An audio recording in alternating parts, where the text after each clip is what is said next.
Фермер Амрабек Шадиев на себе испытал последствия таяния ледников.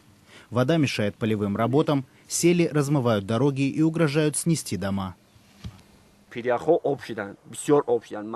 Ледники тают очень быстро. В ущелье Арнавад в 3 километрах от нас вокруг ледника появилось несколько озер. Теперь все они начали испаряться.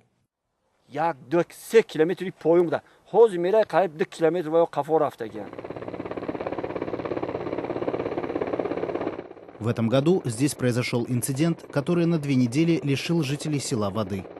Пульсирующий ледник Медвежий сполз на несколько сот метров и перекрыл протекающую поблизости речку. Природная плотина грозила рухнуть, как это уже однажды произошло в 60-е годы. Тогда за плотиной скопилось более 20 миллионов кубометров воды, которая стала причиной значительного ущерба и жертв. К счастью, в нынешнем веке трагедии не случилось, рассказывает житель села Мухаммади Холов. Когда ледник соскользнул, он закрыл русло реки почти на 2 недели. Хорошо, что вода просочилась через маленькое отверстие и потекла. Но самое главное, что на этот раз люди не пострадали. Был разрушен только один мост.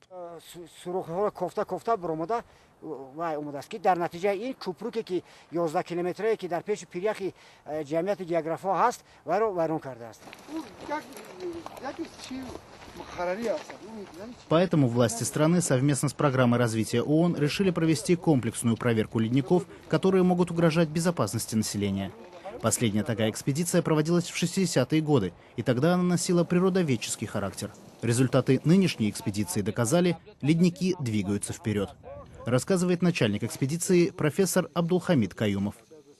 В этом году была большая подвижка ледника Медвежий, который каждые 12-15 лет происходит. Но в этом году была очень большая подвижка ледника Медвежий. Он продвинулся где-то на 800 метров. Метролог Алемхон Хамидзада – самый молодой участник экспедиции. В его обязанности входит измерение температуры вокруг ледников. Но даже без термометра можно понять – здесь стоит невыносимая жара. По словам ученых, чтобы ледник оставался стабильным, нужно, чтобы температура окружающей среды не превышала 20 градусов. Показатели, которые снимает Алемхон, не всегда соответствуют норме. Здесь иногда бывает 32-34 градуса тепла.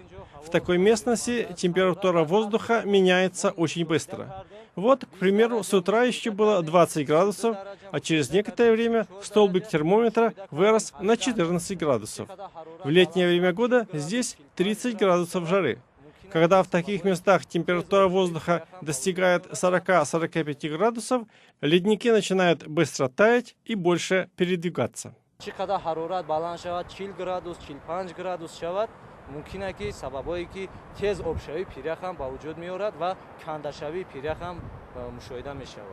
Эксперты приходят к выводу, что центральноазиатский холодильник, Памирские горы, превращаются в духовку.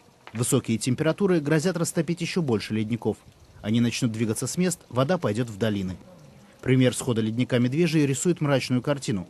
Зимой сползший ледник, длина которого, кстати, составляет более 1 километра, а высота 400 метров, снова замерзнет и заблокирует русло реки.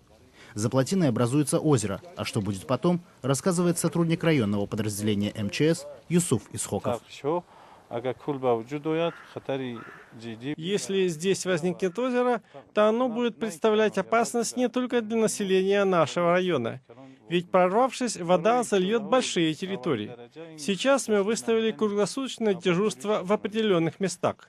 Второй шаг – это эвакуация людей, проживающих в местах, которые могут пострадать. Ведь сползший ледник нельзя расколоть при помощи технических средств. Он просто очень большой. Сегодня Таджикистан занимает 105-е место по выбросу парниковых газов в атмосферу среди 213 стран мира. Однако стоит в первых рядах тех, кто ощущает на себе губительные последствия изменения климата. Говорит Абдулхамид Каюмов. на фоне глобального потепления идет резкая деградация ледников. Некоторые ледники очень повержены воздействием изменений климата, и по нашим прогнозам могут до 2050 года практически они исчезнут. По нашим данным, где-то 30% ледники деградировали. Есть такое выражение, ледники худеют, то есть они так оседают сверху, а пульсирующие ледники, например, ледник Медвежий, они стали больше двигаться. То есть раньше, если движение составляло 200, 300, 500 метров, вот ледник Медвежий, натуральные наблюдения показали, что это 800 метров. Это говорит о том, что если такие сбросы будут большие, то, естественно, запас ледников истощается. Профессор Каюмов рассказывает, что во время экспедиции ученым пришлось сделать поправки в карте. В некоторых местах ледников больше не было. Результаты этой экспедиции не оставляют сомнений в том, что мировое сообщество должно всерьез задуматься о проблеме таяния ледников. Поэтому сегодня Таджикистан выступает за создание Международного фонда по защите ледников, который сможет объединить усилия стран региона и мирового сообщества в этой жизненно важной миссии.